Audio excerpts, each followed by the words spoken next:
I love cake. Hey, let's make some Minecraft-inspired cakes today. I always have ingredients on hand to make a basic chocolate cake, but I'm gonna need to bike to the store to get some specific ingredients for a Minecraft-inspired cake. Okay, be right back. Okay, I'm back. What a great spring ride. Let's see what I got. I got really inspired. I'm gonna do 3 cakes. So the first cake is going to be your basic like little kids party cake or maybe a bake sale. So spice cake because it's brown, and then icing, and then this is we're gonna turn this into the red bits on top. So that's gonna be 1 cake. And then the red bits, I've got some corn syrup. So we'll actually make candy, and that's gonna go on a homemade spice cake because it's probably gonna be tastier, and then cream cheese frosting. And then the final cake is for me because it's my husband and I's birthday month, and he really likes carrot cake. So I thought it's kind of like spice cake, but you know, carrot cake is very similar. And then the red bits will be done with berries. And oh yeah, so I got some eggs because I was out of eggs. But the idea with the last cake is that it's more of an incognito cake. So it's still going to be Minecraft, but it's going to be extremely adult. So we'll go from really basic Minecraft cake for a kid party to looking like a replica Minecraft cake. And then we're gonna move on to something that's a little more incognito. Okay, let's get cooking. For the first cake, I'm gonna make the box cake. I figure it's this style of cake that has brought most of you to this channel because you're looking to make a birthday party cake for either your kid or maybe a bake sale. So here's a fun fact about box cakes. Box cakes were brought onto the market after World War II when they figured out a lot of the preservation and the just add water kind of meals during the war. So they introduced it to the housewives, hate to be gendered there, but let's be real. And they said, here, you can make a cake, just add water. And the housewives were like, this isn't really a cake. I didn't make this cake, I just added water. And so the researchers went back and then they said, here, add an egg. And then all of a sudden the housewives were like, okay, I accept it. I added an egg. It feels like I made a cake. Thank you for this box cake. You can now make $1 million. Just adding an egg. This cake required 3 eggs, so I extra special made it. I don't always use parchment paper for my cakes, but with these I want to make sure they come out extra clean and crisp. Now don't go crazy on me that I'm not getting it perfectly to the corners. Everything is going to kind of get cut with a bread knife in the end anyway. First 2 cakes going in. For the next 2 cakes, I'm going to be using my trusty Betty Crocker's new cookbook. Let's see, I think this is 8th edition, and it's clearly very old. It's my college level book. So we've got page 79, sour cream spice cake, and page 81, just a basic carrot cake. So that's going to be the next 2 cakes I make. Let's go, let's get cooking. So when I lived in Hong Kong, I ended up making a lot of cakes for like bake sales and the PTA and things like that. Kind of got to the point where I would just use the box cakes for those, and then if I was going to make a cake for home, like dessert or a birthday or something like that, that's when I'd bust out the homemade cakes. So while the cakes are cooling, let's talk about decoration really quick. So for the birthday cake or bake sale style cakes, they're going to be pretty small. They're going to be cupcake sized. So I measured the stacked cake, and that's around 2 inches. And then if I pulled out a square from there, it's going to be around 3.5. And my idea with these was to use these cinnamon candies, and you know, they're pretty small. So the scale is such that you could just plop one right down in the center and crush a couple of them for these other little dots and pieces. That'd be really fast and simple. We're going to go ahead and melt the candies and make them square and see what they look like and see if it's kind of worth it or not. I really hate fondant, so I'm not using fondant. We're going to see what happens if I try and pipe in these details. And so that's for the little kid cake. Now for the bigger people, the cake is bigger, but man, the details are not all that much bigger. So again, you could just go in and put these cinnamon candies in the certain spots and call it good and done. But again, we are going to make them square. So we're going to melt down the candy. We're going to make candy for the big cake, and then we are going to melt it and make a big deal with that. And then of course the final cake is going to use strawberries. So let's talk about melting candies. This candy is the one I just plopped that guy down and put it in a 300-degree oven, and then this one I actually crushed them. And then you can see how much longer it took. And then once they'd cooled slightly, I used my tool to make a dent in them, but you want it to cool just a smidge. And so then we're gonna see what happens. Oh, how cool, right? So you've got a nice square edge. Nice square edge. So again, these are extremely small. You know, this is for the big cake. So for the little cake, it's going to be an interesting challenge, but I'm definitely up for it. So now let's talk about the smashing. So a lot of websites will tell you to use a rolling pin to smash the hard candy. And I can tell you from Christmas, my rolling pin is totally damaged now. So I actually don't recommend this.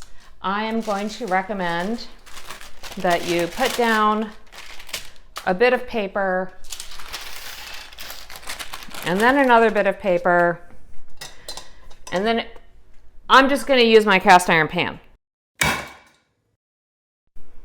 Yeah, I'd say that's pretty effective and was a lot faster and a lot less energy on my part.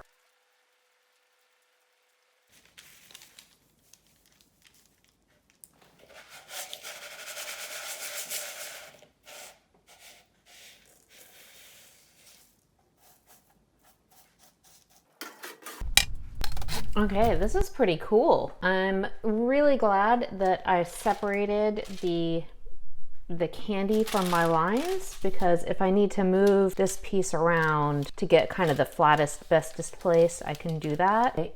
The pan's hot, so you gotta be super, super careful, but the candy's starting to cool. I can barely see these lines, so I think I'm gonna end up having to just wing it a little bit, but that's okay. Oh, there they are, I can see them. Oh, there's the big ones and there's the little ones. All right, we'll move it over here. That should do it. Oh, I have a feeling I'm definitely going to be winging this. Now it's time to get some icing on. I've cut down my cake and it looks like I was able to get 4 individual pieces out of here.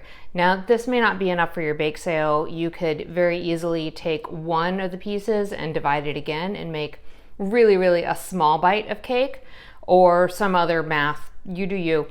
What we're gonna do is we're gonna go ahead and decorate the cake. So here's our reference image again. And one thing to note is it does have some icing in the center there, and it's dark. And now people are possibly gonna freak out, but I have taken the cream cheese icing, I've added some cocoa powder to make a light brown. And the icing was already kind of terrible before, but let's see how it tastes now. I mean, it's not terrible. It's just, you know, more sugar. Ugh. Okay, let's get these guys into piping bags and start piping. Now, I'm pretty crafty, but I'm not a professional cake decorator. So the first thing I'm going to do is practice making these little pieces, because the only way I'm going to be able to do this decorating is freehand. All right, let's see how this goes. Not bad. Although I put these cakes in the fridge to stiffen this up, I think the fact that it's manufactured frosting means that's just never gonna happen.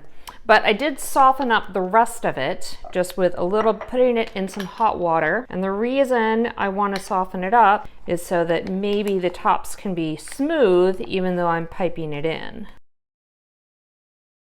Oh yeah, so that spreads a lot smoother and isn't picking up as much of the brown cake. So I think this is gonna work well. It's also a little drippier than I want it to be.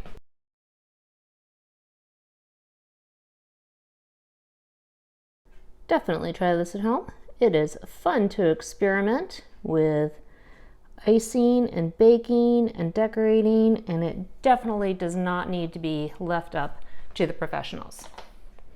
That is pretty cool. Let's do the next side. I'll be back when I've got them all done. I understand the frosting is not smooth. And that's because I don't like fondant. I mean, seriously, does anybody like fondant? But it's going to be delicious, so there's that. Okay, let's start breaking apart the candy.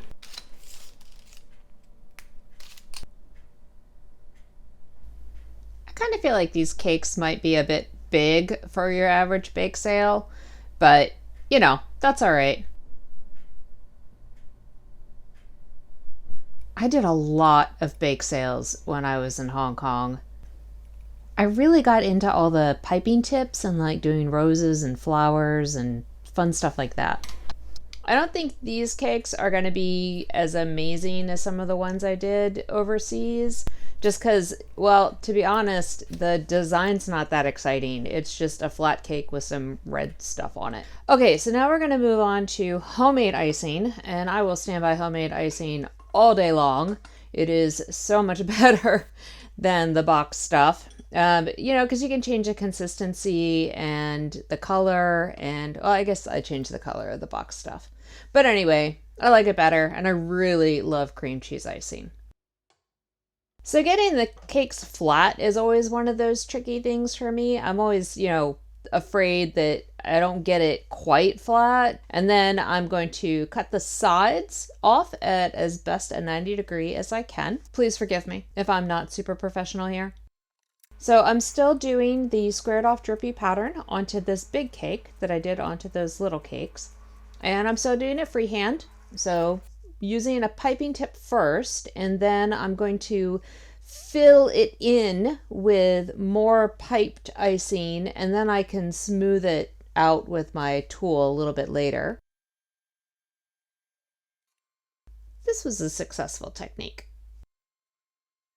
I think it's a really good idea to make some of the sweet treats by hand, because you really learn what's in it. I mean, hard candy is delicious and all, but now that I think about it being made of just sugar, corn syrup, and water, I'm kind of grossed out and less interested in eating lots of it. The first time I made any kind of hard candy at all was, I believe it was a toffee, and it was in Minnesota, and the best part was that after we poured it out onto the pans, we just tossed it out into the snow because it was December and super cold. But that's not going to work this time. I've got sunny skies and about 50 out today. The reason I'm making my own hard candy is because the other stuff I got at the floor was cinnamon flavor, and like Jolly Ranchers or strawberry or whatever. I really just want the aesthetic of the hard candy on top without all the flavor. And the easiest way to achieve this is to make your own hard candy. Once I realized how much of the stuff I was making, I wish I had like square cube lollipop things or something that would make a really, really cute birthday decoration. So I think that's about 260. And I've got red. It's a gel, so I kind of, whoop, I hope it worked. Whoop, that's exciting. That doesn't look gross at all. So now we wait till it gets to 300. So I've got my pan already here with my pencil marks ready to go for how I'm going to cut this thing up. And then the excess is going to go on a different pan behind me. Yeah, so full disclosure here, this got scorched. It's burned, it's nasty. I'm going to throw it out, and I'm just going to go ahead and use the cinnamons. Dang it.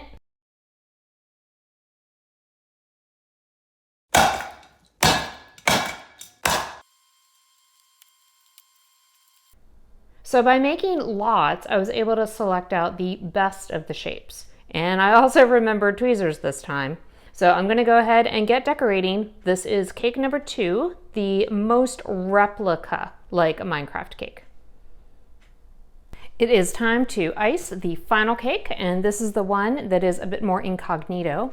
So, you know, a Minecraft cake is basically like drippy icing, right? So we're going to try drippy icing here. And I've got these cool, they're actually molds, chocolate molds, but I'm going to put them as kind of blocks to potentially block the drippy icing from those areas. And then I actually don't have much icing left. This is kind of all I've got left at the moment. Hopefully I do not have to make more, but I made it a little softer. I added some milk to it.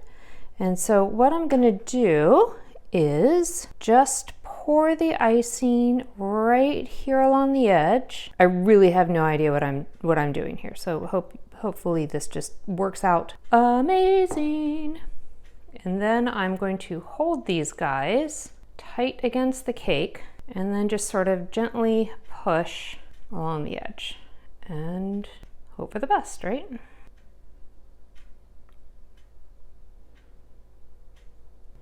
Okay, let's see what happens when I pull these out.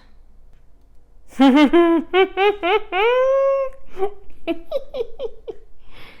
is gonna be great. I love it already. So it's totally weird, but it's sort of like a, off drippy cake, just like the Minecraft cake. Okay, so it's pretty wild, and I don't know if it just, people would just be like, oh my gosh, Bobbin, you decorated a cake really weird. Or if they'll see it. But I love it. I love it.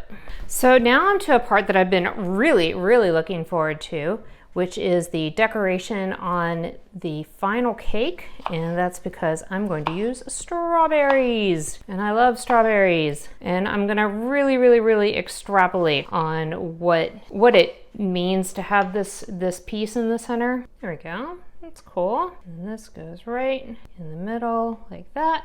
I think I want this to be a long one again. Okay, so there's our centerpiece. So then what's the other piece is gonna look like, right? All right, so I'm thinking something like that. And I kind of wish I had some smaller strawberries. Well, I'm gonna admit, that's ugly. Okay, we're pulling that off. I wish I had tiny little strawberries. Those would be the best, but I'm doing the best I can with what I got. I do have a feeling somebody would bust me like, what is this cake? And then I'd tell them. So it's not very incognito, is it? So there we go. There's the final cake with strawberries on top. Excellent, and now I get to eat the leftovers. So after I finished filming, I was very dissatisfied and I ended up running to the store to get raspberries. And here they are, the 3 different styles of cake. The little bake sale cake, and then what was supposed to be my incognito cake, but just turned out kind of weird. And then my replica cake. And I think the replica cake definitely is the winner of all of these. If I were to go back, I would, well, for one, I'd be practicing more with the strawberries. I wouldn't just wing it. And with the little cakes, I think I'd go cupcake, to be honest. Well, with all these cakes, I'm going to have to take a bite of at least one. Yep, that was delicious. Thanks everybody for watching. Bye.